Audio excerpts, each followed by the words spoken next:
everyone, and welcome.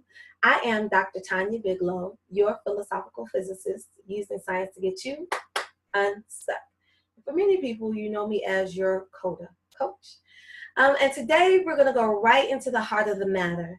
And we're going to talk a little bit about CODA and really more specifically just two aspects of it. So today we're going to talk about 7 ways to establish self-discipline, right?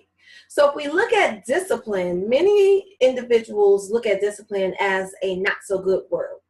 I know for many children, they look at discipline like a spanking or on punishment or some type of interaction that may not necessarily serve them, right? But if you look at it from a different perspective, discipline is actually a good thing. It actually is a word that shows that you have control over yourself, be it self-discipline. You have the ability to look at whatever it is that you want in your life, good, bad, or indifferent. We don't want to say the bad part, but whatever. But you have a way of actually putting things in place that will allow you to get the goal or the outcome that you actually want, to set up a routine, right? So these are 7 ways that you can actually establish self-discipline in yourself. So let's get started. So number 1, know the outcome that you expect. Hey, right in the midst of CODA, right? Choices, outcome, discipline, and then alignment, right? So if we're looking at the outcome that you want, you ask yourself, what is it that you want, right? So maybe your goal is to have a great relationship, right? So if that's the outcome that you want, there are certain things that you will or should allow into your space. And then there are some things that you should repel from your space. Now, today we're going to talk a little bit of educational background. We're going to talk scientifically, if you don't mind. So normally I don't say like the big words or the big phrases. I just kind of break it down so that you can understand in layman's terms what the heck I'm talking about. But today I want to talk a little bit about the reticular activating system, the RAS, for lack of a better word. So that's actually something that's actually in your brain. It's a part of your brain, and it controls a few things, right? So it controls your body movement, like the tonality of your body, right? You know, you see cuts, your balance, and your posture. You sit up or you slouch over. So that is kind of control with the RAS. And then your cardiovascular is controlled from there. It's like the involuntary functions like sneezing and fortunately regurgitating. That's control with the RAS. And then pain control. Actually, the pain control from the lower part of the body, it gets to the cerebral cortex. We're not going to talk all about that in the brain, but those are some of the things that the RAS controls. And then the sleeping and your consciousness, right? It plays a key part in your state of consciousness. When you're sleeping, when you're awake, all of that is controlled there. But also, it is controlling your habituation. So the RAS actually serves as the bodyguard of the brain. So have you ever bought a car? And whatever car that is, it could have been a Ford Probe, or it could be a BMW, it could be a Lexus truck, whatever it is, right? You're on the lot, you see that car, and now you've bought that car, right? You may not have necessarily been in the market or did a lot of research, but you're there and you bought the car, right? And so you're pulling off the lot, and as you're pulling off, you see another Lexus truck. And then the day after that, you see another Lexus truck. This time you see it in gray and gold. And sometimes you see it in the exact same color that you bought. And you're like, where the heck has this car been my entire life? Well, that is your RAS actually working. So, as I mentioned, the RAS actually serves as the bodyguard of the brain. And how it serves as the bodyguard of the brain is it shows you what you want or what you need to see in order to attract or to pull in what you say you want in your life. The outcome that you've actually set for yourself. And I know you've seen that happen before, right? So you never knew like what that was. Like, is that God's intervention? No, it's your ass system. It's your ass system working, just so that you know. So once you actually establish an outcome or a goal that you want, your RAS system immediately starts to work. Okay, so that's just what happens scientifically from your body. So step one, know your outcome. Number two, know who you are so you don't lose the drive on what it is that you want. So I'm going to talk to my personal development seminar junkies. Those individuals who go to this seminar, that seminar, you go to this networking event, you go to that networking event, or you listen to this podcast, or you listen to that YouTube channel, or you listen to a video like this. And you get some valuable information, and something within you even told you to click on it. That's your RAS system going. And you listen and you take notes and you say, this is good. But then somewhere in the midst of that, you lose your momentum. You say, oh, that's good. And you say, yes, I'm going to implement that in the morning.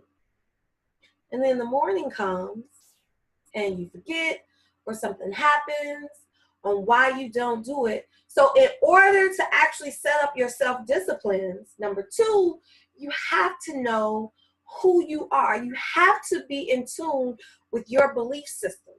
Because if you say you want to have $1 million, but if there's something inside of you that does not resonate with you believing that you deserve $1 million, guess what happens?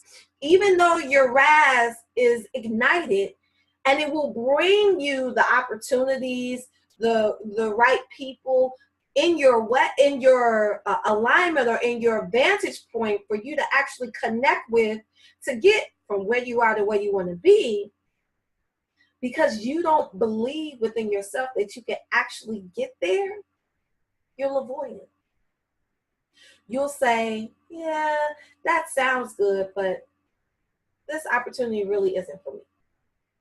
You'll say things like, oh, I really would, but always all these buts come up, right? So you want to make sure that you develop a system, a belief system that will fall in line with the outcome that you set for yourself. Okay, so that's number two. Number three, you want to make sure that you know your purpose. So here is the reality of it all. Your purpose in life actually provides you personal power. And there is no way that you can reach whatever it is that you want, whatever goal, without knowing the purpose. You have to know your why. And when you know your why will align with your core values, which ultimately lines up with the outcome that you want for yourself. So remember, the why, the reason why you want it, is so very important in establishing your self-discipline, right? It's a personal power. Now, number four, you have to take action. Some people may say you have to take massive action. Some people may say, oh, you got to go, go, go, go, go. And I want to make sure that you're not just busy doing busy work, but you do have to take action. Now, I have a physics degree. I've studied metaphysics and all of that. And I am a true proponent that what you want wants you. And if we look at nature and if we look at the universe, nothing strains to get from where it is to where it wants to be. You see, when you plant a seed, it doesn't strain to grow. It doesn't force itself. Now, it may push through the soil, but even in that, that's not strain. That's not hard work. But you may get those individuals like, you got massive action. You got to work hard. You got to work hard. You got to push. You got to press. Now, I do believe that there is something within you that you have to go through in order to build that momentum. But that's just breaking down all of those misconceptions, all of those negative thoughts, all of those distracting beliefs that are present that will hinder you from taking the necessary actions that you need to get from where you are to where you want to be, to actually welcoming and experiencing the outcome that you set for yourself. Now, you have to work in order to get past all of that. But once you get into the flow, once you get into taking that action, there's a momentum that begins to build that will not only serve you in a powerful way, but once that momentum builds, life and your action just seems to flow effortlessly. So we always want to make sure that we're taking action. Okay? That's number 4. So number 5, we want to also make sure that now that we're in momentum, now that we're taking action, we want to track our activity. Jot this down, please. So you want to make sure that you're doing the right things to get to the outcome that you want. You don't want to just do things, right? Because you can find yourself doing the same thing over and over again and not actually moving the needle mark in the direction that you want to go. Now, we're going to talk scientifically again. So this is called your sensory acuity, right? So when we talk about sensory acuity, all that means is that you're talking a little feedback. What's the feedback? What's the information that indicates to the extent that you are on target or off target with achieving your outcomes?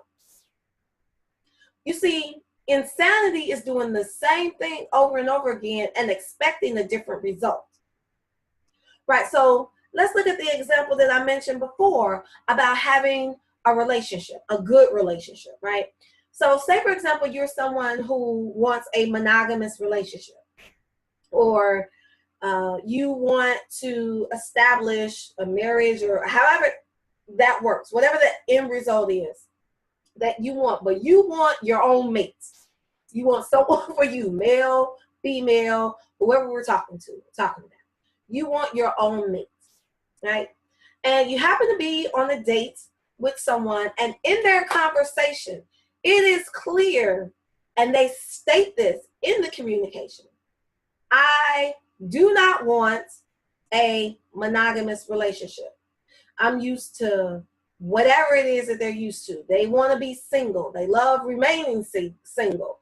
They like the ability to date multiple people at the same time, whatever it is. Now, that doesn't take away anything from that person. That person could be as fine as wine. That person can be as cool as a cucumber. Whatever it is, the person could be a good person, but they've stated in the door exactly what it is that they want. So based on the outcome that you're looking for, is this a person who you think would fall into the category of a monogamous relationship? Is this someone who you think you should keep on the list of people to date? Could be a very good friend, could be someone who you can help out with, right? You know, you can hang out with, have fun with, you know, he can help you or she can help you, or, you know, in any of those states. But would that be someone who you could see yourself being in a monogamous relationship? It's clear that that's not something that they want, right? So in that, you have to track your activity. You have to make sure that you are making the right decisions or taking steps that will lead you to the outcome that you expect, right? So make sure that you track your activity. That's number 5. Number 6 is change your approach or stay consistent. So if we're tracking our activity, let's just stay in the situation that we're talking about with the relationship. And this person is not the person who wants to be in a monogamous relationship. Would you go out on another date with them in that capacity? Probably not. So we would track that. Okay, this is not the right person. So we'll still go on the date, just not with that person. Just not looking for a monogamous relationship for that person to be the outcome, right? Okay, so number 6 is you change the approach, because we're taking action now, right? So you change the approach, or if the approach is working, or the activity that you're taking is working, then you just remain consistent. If it's working, full speed ahead in the actions that you're taking, right? So we're at number 7, right? So if you're at number 7, what we want to do is set a new goal and repeat these steps. Because see, if you are taking all-out massive action, you will achieve your outcome. There's no question about it. Your RAS system will put everything in your immediate surrounding to get you from where you are to where you want to be. If you're taking the necessary steps in order to get from where you are to where you want to be, you're going to get to where you want to be. It may take a day. It may take 30 days. It may take a year. I'm a living witness that in nature, it doesn't take all day to get what it is that you want. But as long as you're taking the necessary steps and you're setting up your self-discipline, the outcome that you set for yourself is right on your heels. So let's just review real quick.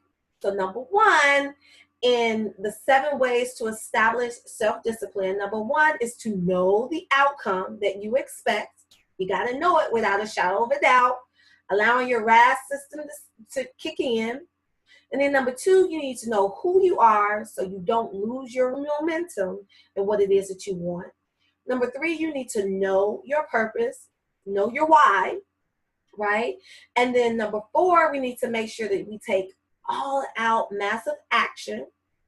And as you're taking your massive action, you want to make sure that you track your activity, right?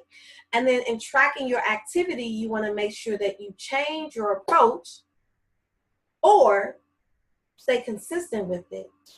And then ultimately set a new goal and repeat these steps. Because in there, maybe I said this step, maybe I didn't, you reached your outcome. And that's it. And that's all, ladies and gentlemen. So this has been Dr. Tanya Biglow, your philosophical physicist, using science to get you unstuck. And I want to encourage each and every one of you to know that there is nothing that you cannot achieve when you put your mind to it. And with that, I want to say peace and blessings. Until the next time we see each other again,